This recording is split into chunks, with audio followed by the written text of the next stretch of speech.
Il est 13 h, bonjour à tous, merci de votre attention. Voici les titres à la une de l'actualité ce dimanche. Ce dimanche 23 mai, les fidèles chrétiens célèbrent la Pentecôte. La Pentecôte marque le point de départ de la mission d'évangélisation avec l'effusion du Saint-Esprit sur la terre.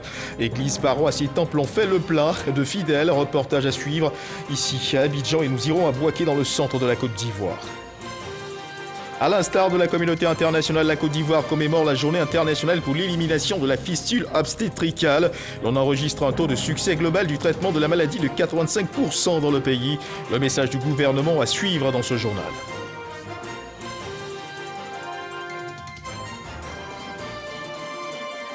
Ce dimanche 23 mai se déroule en Centrafrique un nouveau tour des législatives. Le troisième d'une élection tourmentée. Aujourd'hui, 90 députés siègent déjà officiellement, mais 50 sièges restent à pourvoir. L'enjeu sécuritaire est toujours présent, mais ce scrutin voit aussi l'émergence de nouveaux candidats.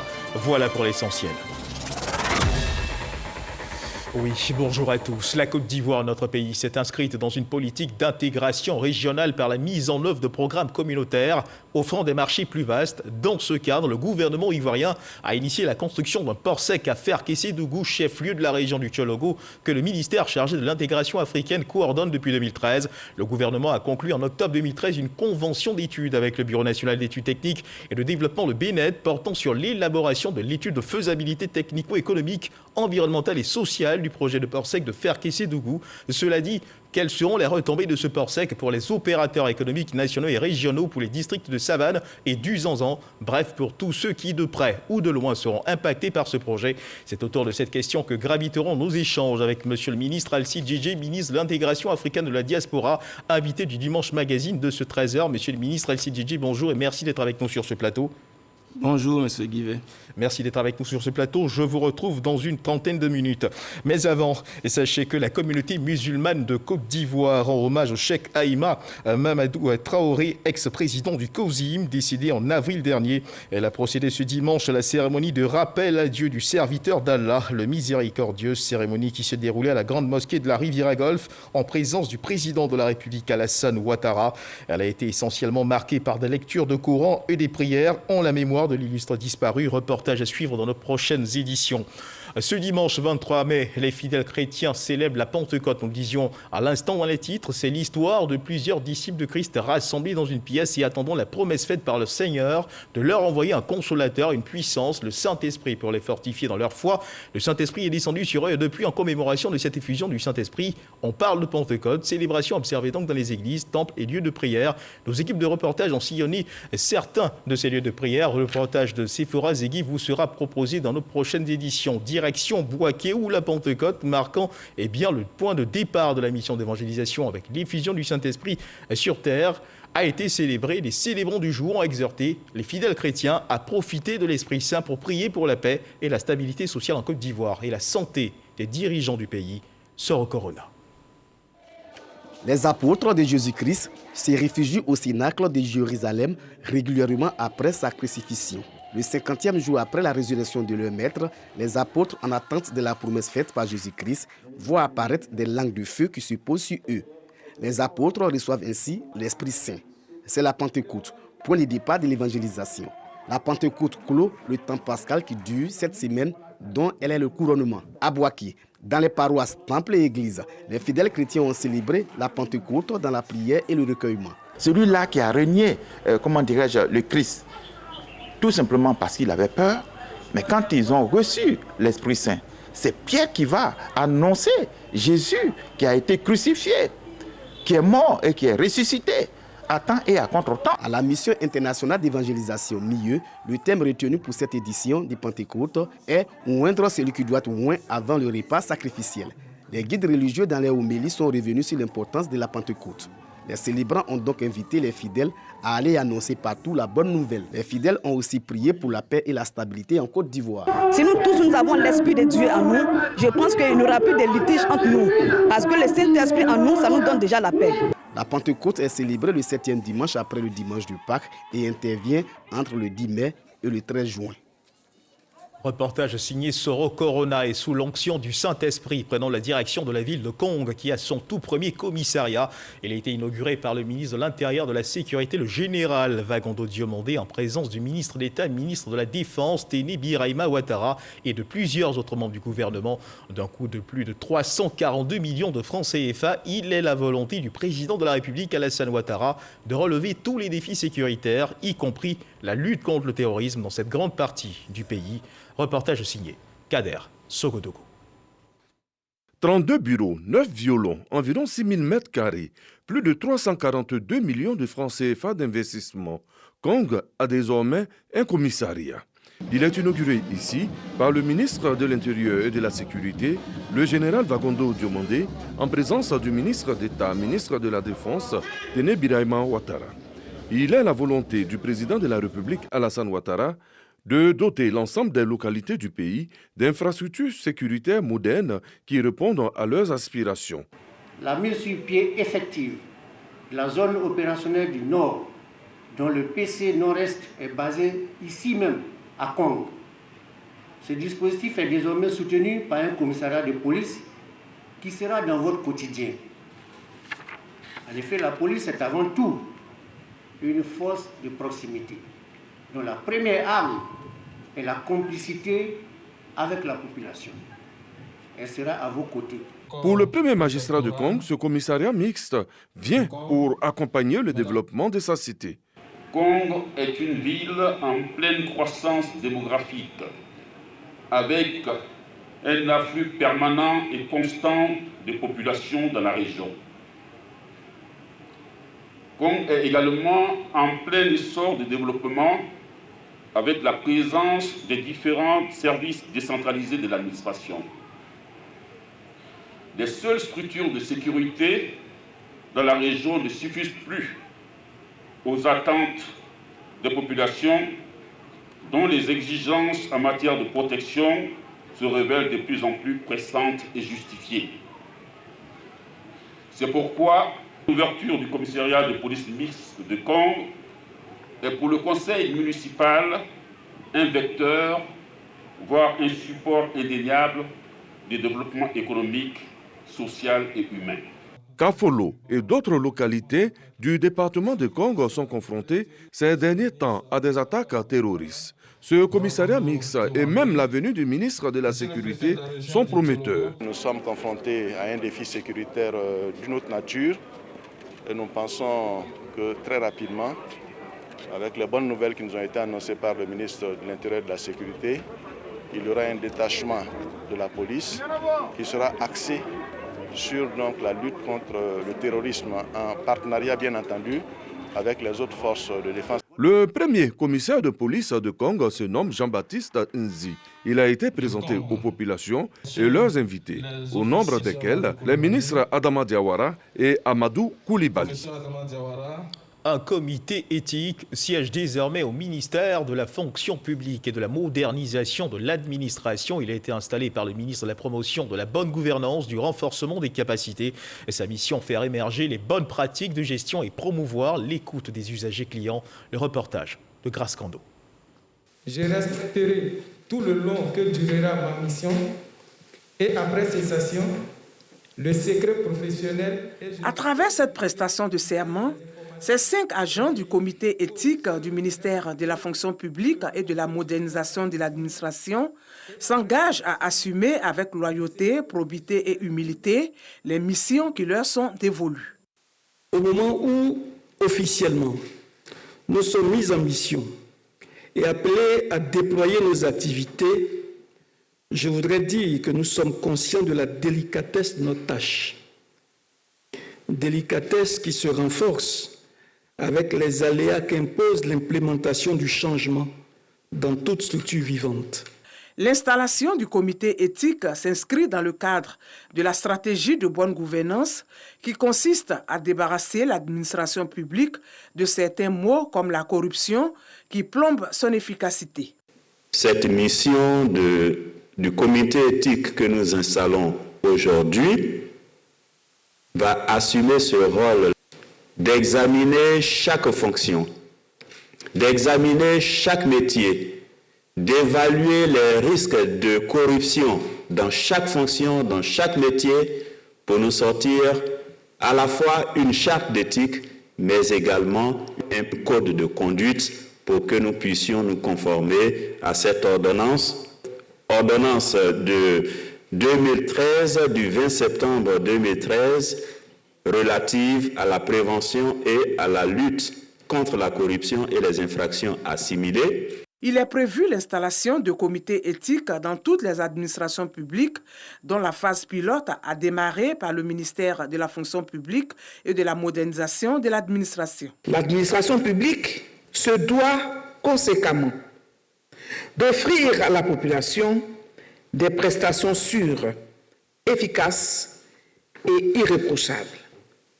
Notre administration devra voir son image restaurée et la qualité de ces prestations au profit des populations devrait rétablir les fils de la confiance rompus à cause des mauvaises pratiques et des manquements dont on accuse nos services à tort ou à raison. Dans cette perspective, la ministre Anne-Désirée Ouloto souhaite que les premiers résultats du comité éthique de la fonction publique soient visibles dans l'organisation et la proclamation des résultats des concours administratifs. Un comité mis en place pour lutter contre la corruption. Il faut continuer de faire attention. La Covid-19 est toujours présente en Côte d'Ivoire.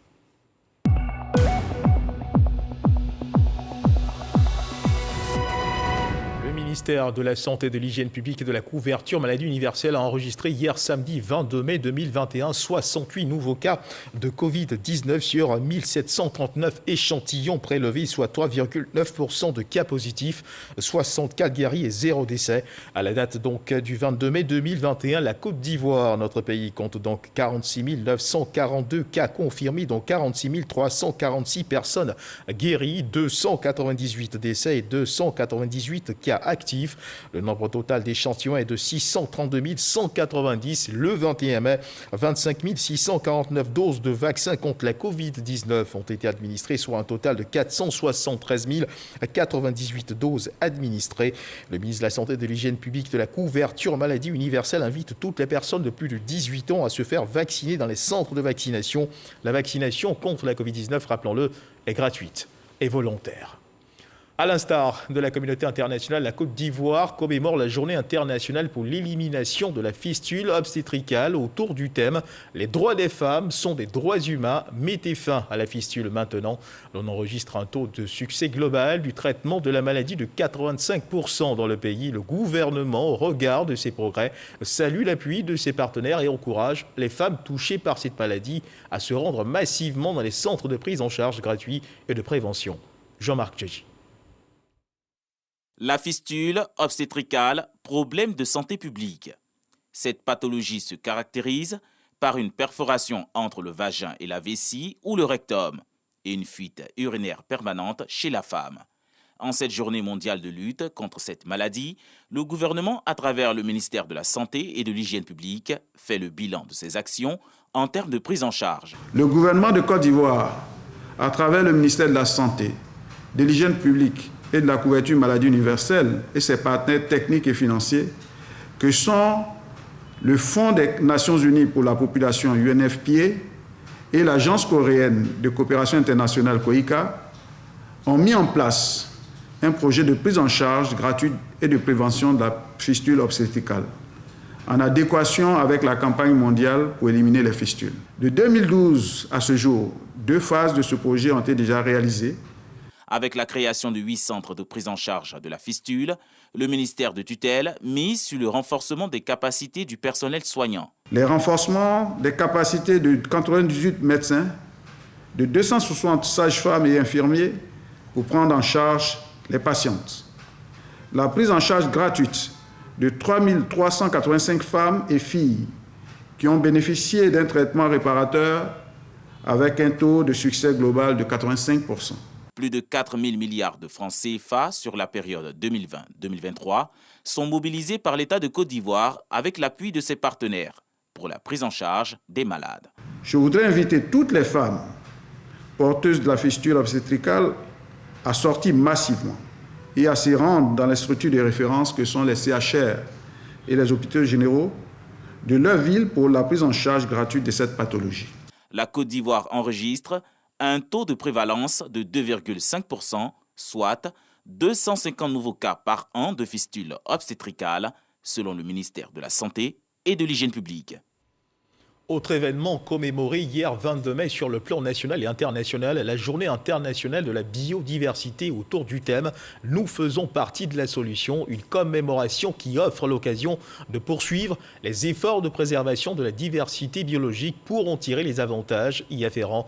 Le message du gouvernement lu par le ministre de l'Environnement et du Développement durable, Jean-Luc Assy. Reportage, Eugène Atoubé. Ce 22 mai, journée internationale de la diversité biologique, est pour le gouvernement l'occasion et l'opportunité d'informer les populations sur les enjeux de la biodiversité, terme qui englobe l'ensemble des espèces animales et végétales vivant sur la Terre, dans les mers et leurs interactions. L'agriculture intensive et les épandages massifs des produits phytosanitaires, la pêche intensive, la chasse d'espèces protégées, l'urbanisation galopante, la déforestation et l'orpaillage clandestin sont autant d'actions nocives qui impactent la diversité biologique.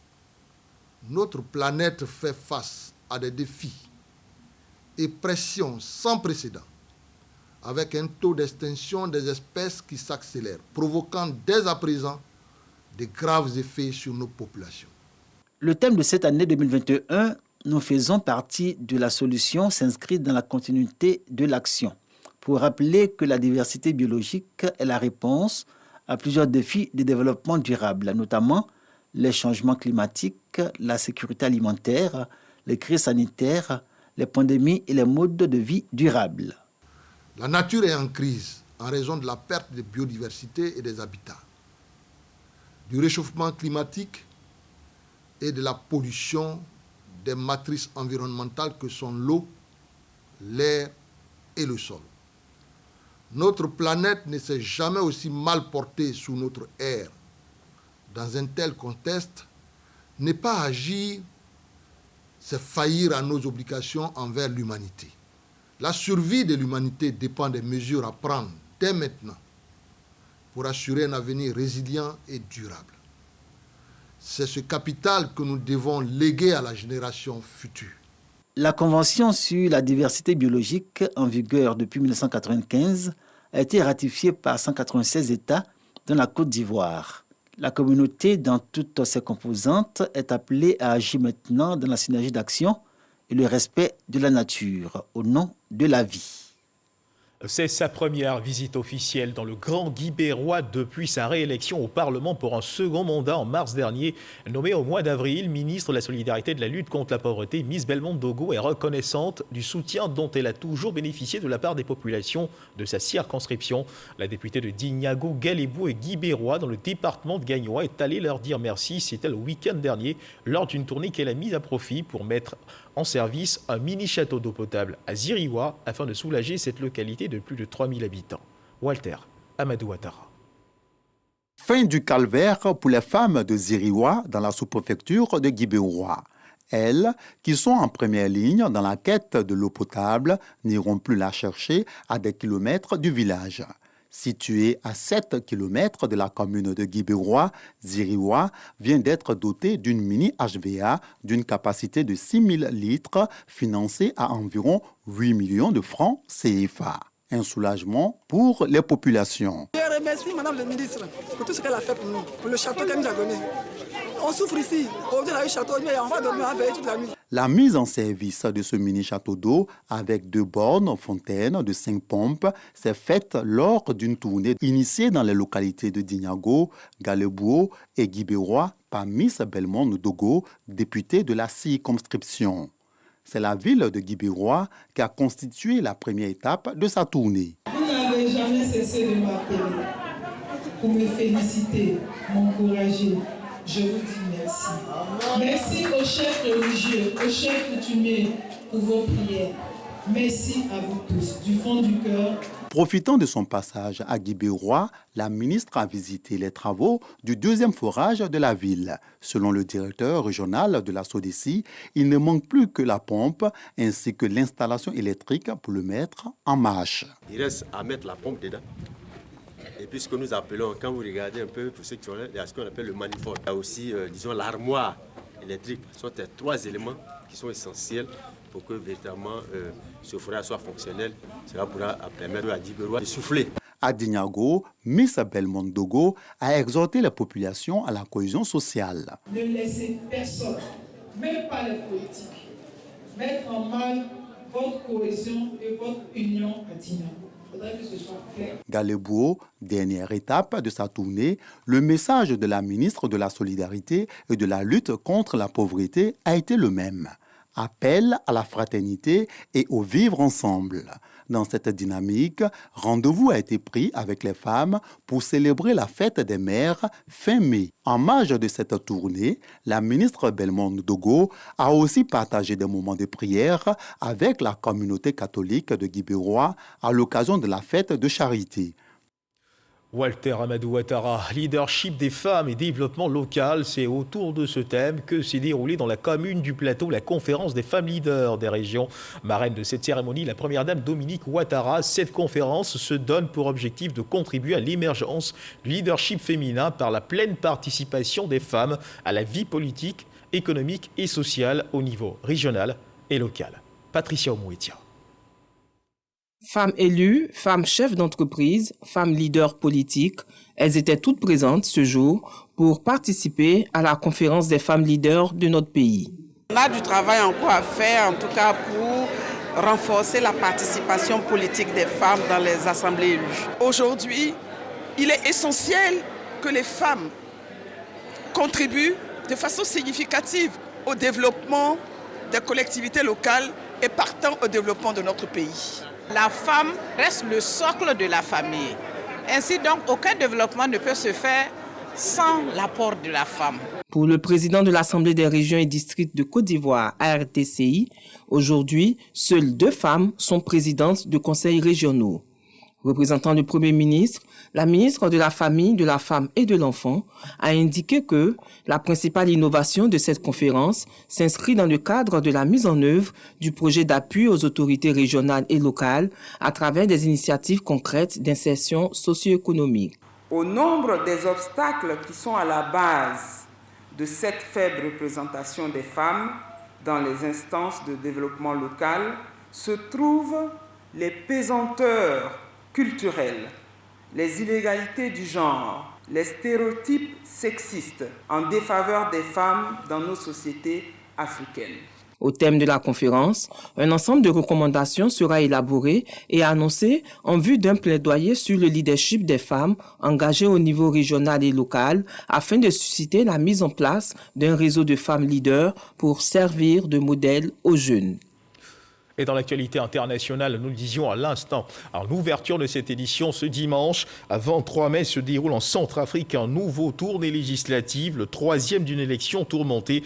Aujourd'hui, 90 députés siègent déjà officiellement, mais 50 sièges restent à pourvoir. L'enjeu sécuritaire est toujours présent, mais ce scrutin voit aussi l'émergence de nouveaux candidats.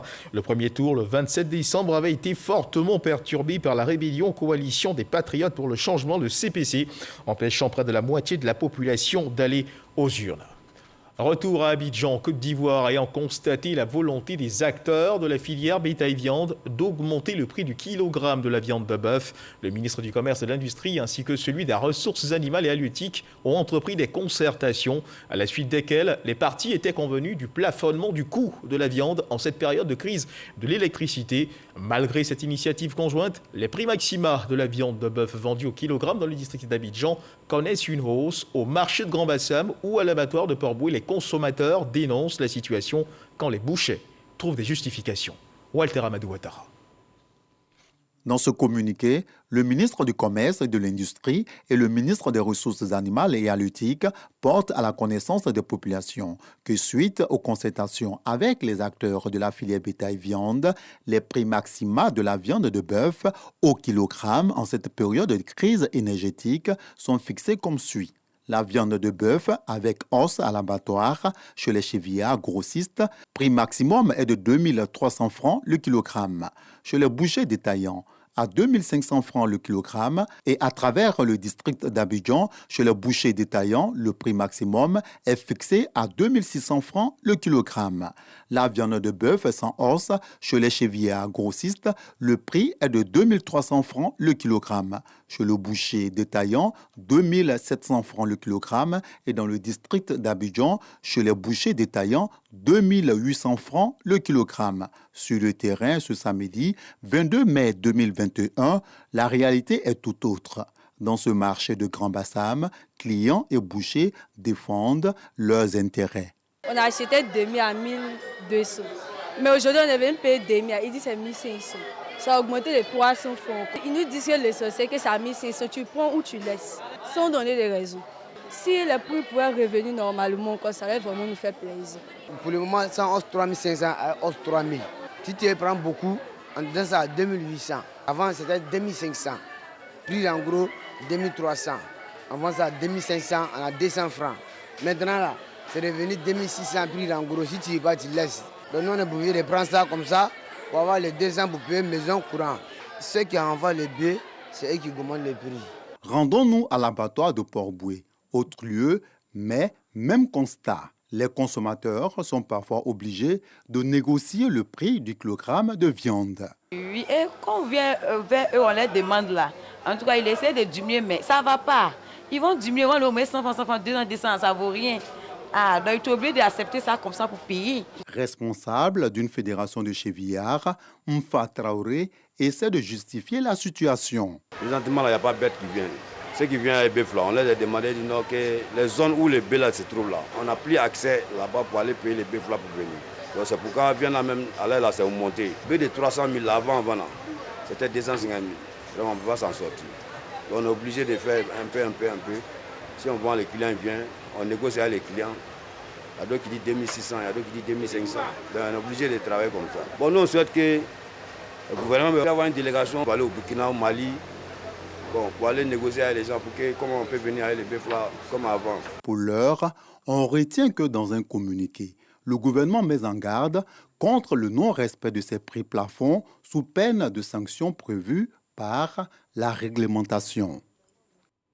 Et nous retrouvons à présent notre invité de ce dimanche magazine, Monsieur Alcide Djidje, ministre de l'intégration africaine et de la diaspora. Monsieur le ministre, bonjour encore. Et puis, merci d'être avec nous. Vous revenez à peine de faire Késsiédougou. Vous avez pris part à la pose de la première pierre du port sec de la ville.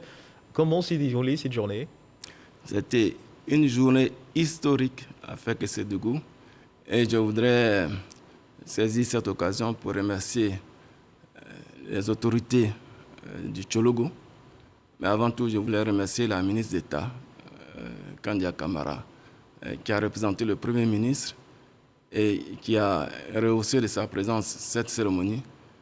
Je voudrais remercier le ministre d'État, Ibrahim Ouattara, qui est par ailleurs président du Conseil régional du Tchologo.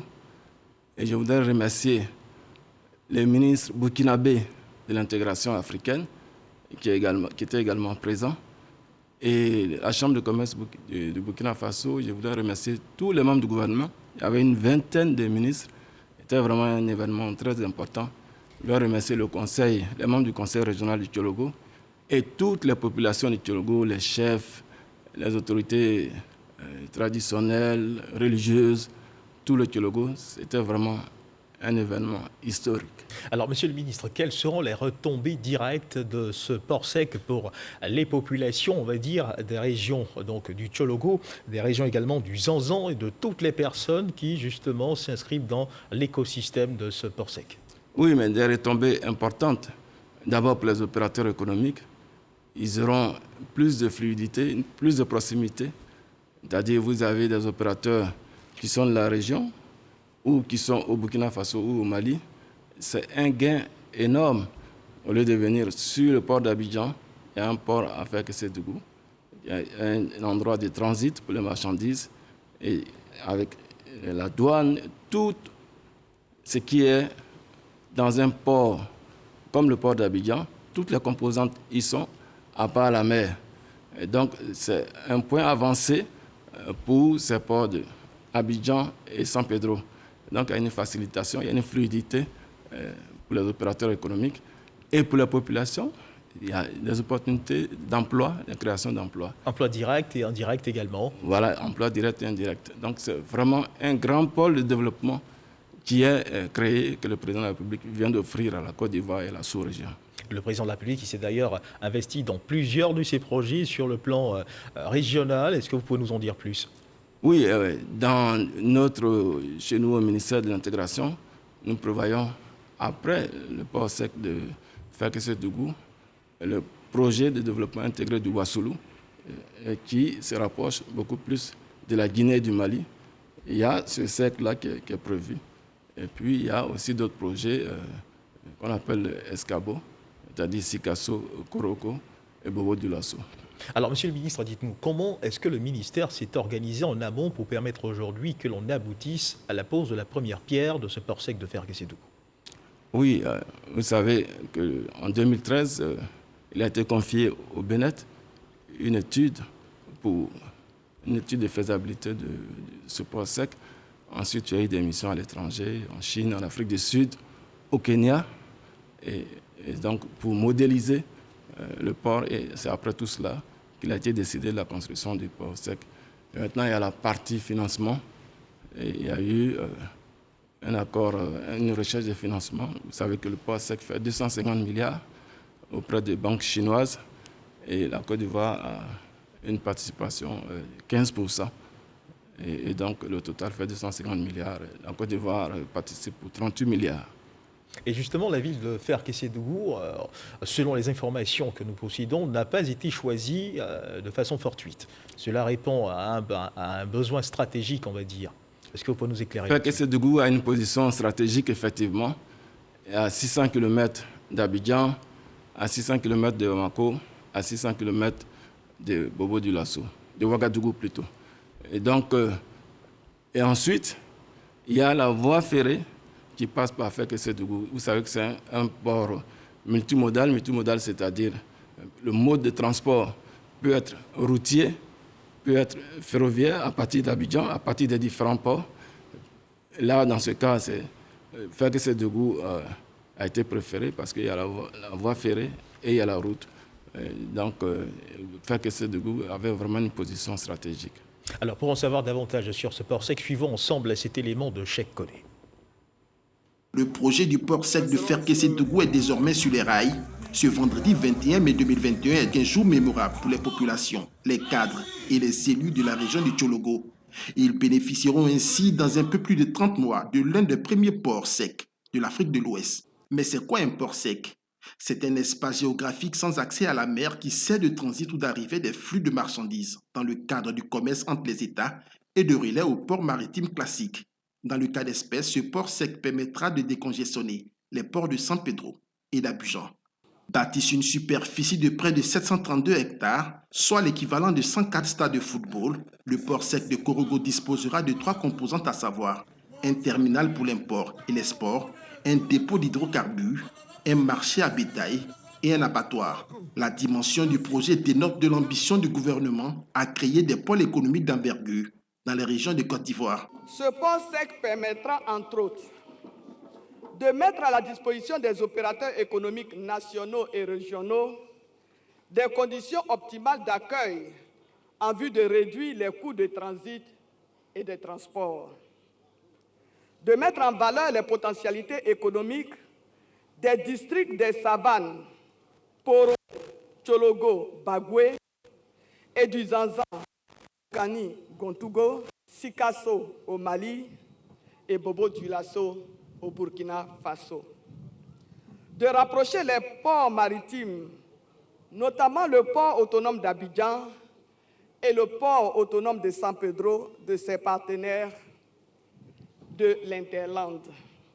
Son coût global est de 254 milliards 171 millions de francs CFA, financé par l'État de Côte d'Ivoire à travers un prêt obtenu auprès des banques chinoises et des banques nationales. Selon le maître d'œuvre, le port de Fer-Kessédougou est prévu être inauguré en 2024. Plus de 71 000 emplois directs seront créés. Alors, Monsieur le ministre, on l'a entendu dans cet élément de Cheikh Koné à l'instant, le port sec de Fer-Kessédougou, autant pour moi, va couvrir 732 hectares, soit l'équivalent de 104 stades. C'est immense en termes d'espace à occuper. Cela suppose forcément des mouvements de population. Est-ce que des dispositions ont été prises en amont pour permettre justement le recasement de ces populations sur des territoires bien définis? Oui, bien sûr, il y a à peu près un peu plus de 7 milliards de francs CFA qui sont prévus pour recaser la population. Des constructions seront faites pour recaser la population et pour permettre les indemnisations.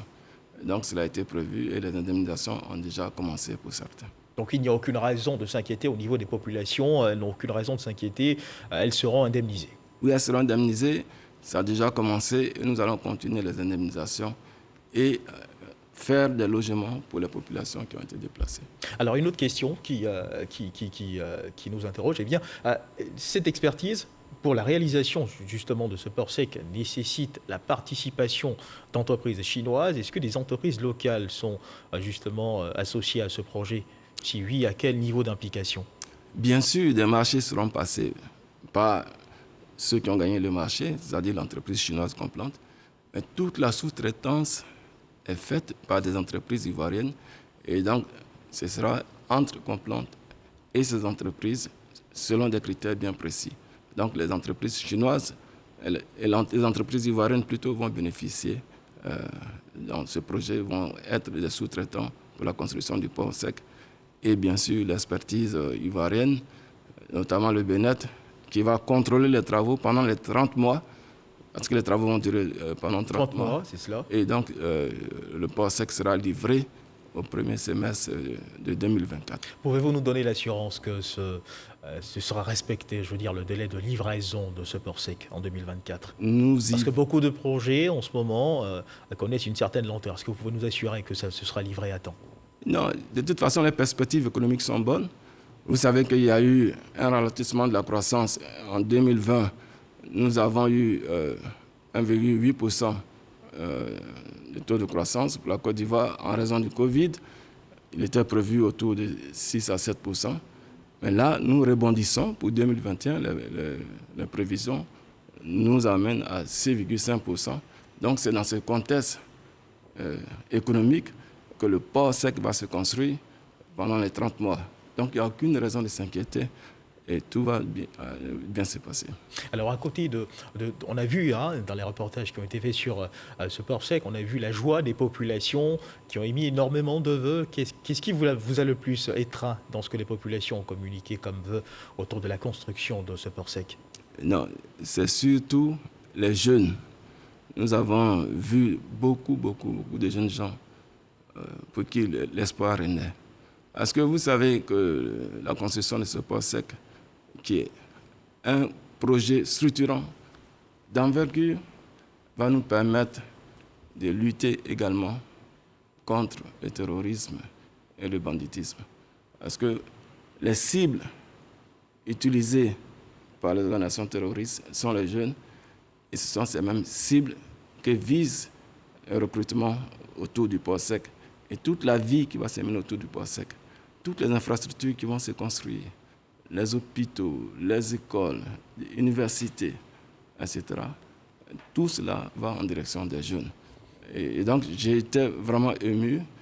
J'ai discuté avec beaucoup de jeunes gens pour qui l'espoir renaît.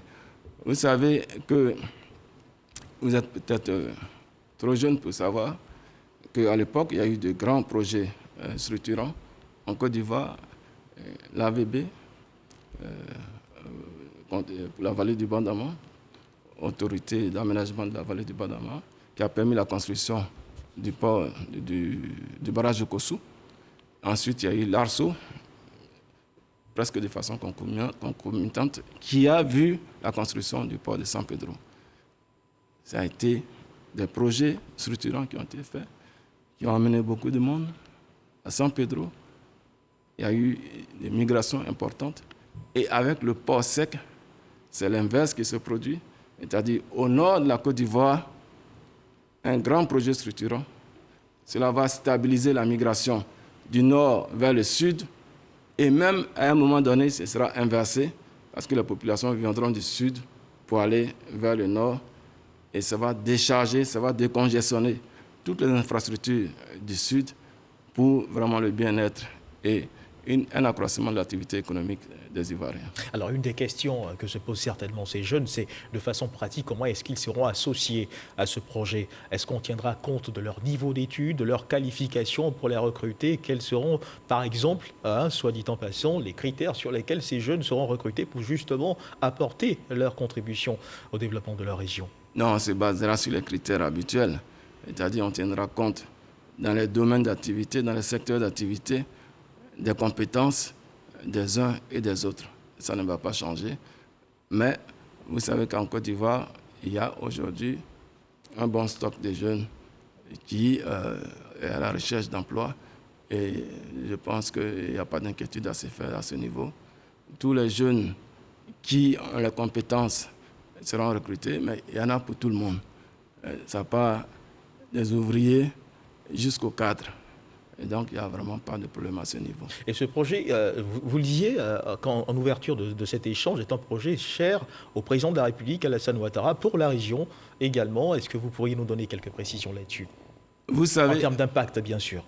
Oui, en termes d'impact. Vous savez, il y a une philosophie générale dans toutes les organisations internationales aujourd'hui. Il y a des réformes qui sont en cours pour que ces organisations ne soient pas des organisations marquées par une trop grande bureaucratie. D'accord. Toutes les réformes qui ont lieu au niveau des Nations Unies, de l'Union africaine et de la CEDEAO visent à avoir des organisations proches des peuples. Vous entendez souvent parler d'une CEDEAO des peuples. Et là, concrètement, nous recherchons des investissements pour réaliser ce type d'infrastructure, pour que les peuples, les populations sentent réellement qu'on ne va pas à chaque fois dans les sommets pour tenir des grands discours, mais que concrètement les populations sentent l'intégration régionale sur place, chez elles. Et donc, toutes les réformes de la gouvernance mondiale qui a lieu, que ce soit les Nations Unies africaines ou la CEDEAO, toutes ces réformes qui ont lieu visent à se rapprocher beaucoup plus des peuples. Et c'est dans ce cadre que se situe la construction du port sec de Fekese-Dougou. Il y aura d'autres projets. Le président Ouattara y tient énormément et c'est sa vision. Le port sec de Fekese-Dougou est inscrit dans le PND et inscrit dans les différents plans de l'Union africaine et de la CEDEAO, ainsi que de l'UEMOA. Alors, monsieur le ministre de l'Intégration, vous êtes le ministre, nous avons la chance de vous avoir sur ce plateau de l'intégration africaine et de la diaspora. Permettez-nous de vous poser cette question au regard des récents événements survenus en Côte d'Ivoire avec ces violences qui ont été perpétrées à l'encontre des populations, de certaines populations du Niger. Il y a eu beaucoup de remous, voilà, beaucoup de choses ont été dites sur la toile, tant sur la toile que sur d'autres canaux d'expression. Aujourd'hui, comment avancent, on va le dire, les efforts faits pour justement ramener le calme et rassurer toutes les populations vivant sur le sol ivoirien, en particulier la communauté nigérienne? Vous savez qu'il n'y a pas de problème entre le Niger et la Côte d'Ivoire. Les choses se sont calmées. Le ministre de l'Intégration du Niger est arrivé en Côte d'Ivoire avant-hier. Je l'ai rencontré, nous nous sommes entretenus. Le ministre de l'Intérieur du Niger est également là.